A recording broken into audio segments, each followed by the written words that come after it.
Sejam bem-vindos. Sou o Pablo Wendel e esse é o canal Assustador P7. Conheça agora a maldição dos quadros das crianças que choram.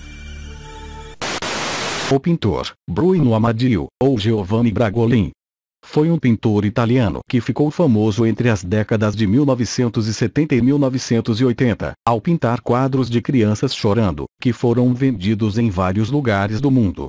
As pinturas apresentam uma variedade de crianças chorando e olhando melancolicamente para a frente.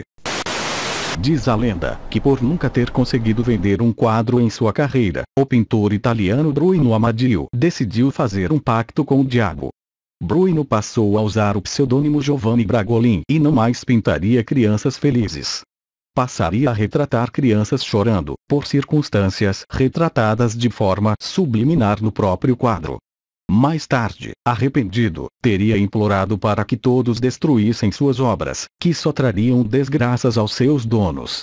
Confessou que algumas crianças retratadas traziam a pupila dilatada porque estavam mortas, eram crianças reais, desaparecidas de suas famílias e encomendadas para o diabo. Há ainda outra lenda, de que um bombeiro ao relatar sobre incêndios ocorridos na Inglaterra, nos anos 70, disse que estranhamente os quadros encontrados nas casas não se queimavam. Então a 4 de setembro de 1985, o The Sun lança a matéria com a manchete: A Maldição da Criança que Chora, que contava a lenda e relatava incêndios em casa que possuíam tais quadros. Esta edição do jornal causou um burburinho gigantesco e as pessoas começaram a escrever à redação do jornal contatando que possuíam uma reprodução de um dos quadros de Bragolin e que suas casas se incendiaram inexplicavelmente. Isso alimentou a lenda e instaurou um certo pânico entre a população. Até que o Corpo de Bombeiros de Londres teve que entrar em ação e desmentir que havia alguma relação entre os incêndios e os quadros. Mas o The Sun, em contrapartida, alimentava a lenda com a publicação de mais relatos sobre os misteriosos incêndios ocorridos em casas que possuíam os quadros de Giovanni Bragolin. Até que o chefe de divisão, oficial Mick Riley, disse que um grande número de quadros haviam sido vendidos e qualquer relação com os incêndios é pura coincidência. Os incêndios não se iniciam de imagens ou uma casualidade, senão por atos negligentes e omissões.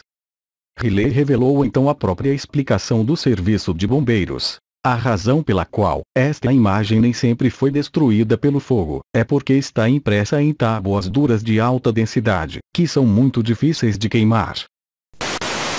A grande queima dos quadros. A declaração do serviço de bombeiros não teve muito efeito em sufocar as chamas que o The Sun estava atiçando.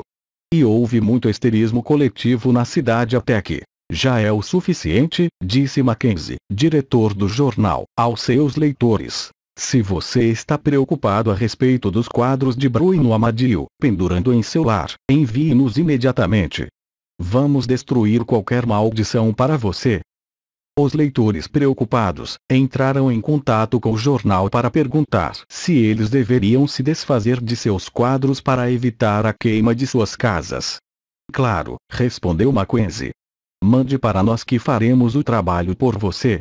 Os quadros das crianças chorando logo estavam empilhados na sala de redação. Ao final de 6 semanas de campanha, o editor do The Sun teve que inventar uma maneira adequada do que fazer com 2.500 quadros que os leitores haviam mandado para o seu plano inicial de queimá-los no teto dos escritórios. Finalmente os quadros foram queimados em um caricaturesco evento, em uma fogueira no dia de Bonfire Night. Se gostou, inscreva-se e ative o sino para ajudar o canal.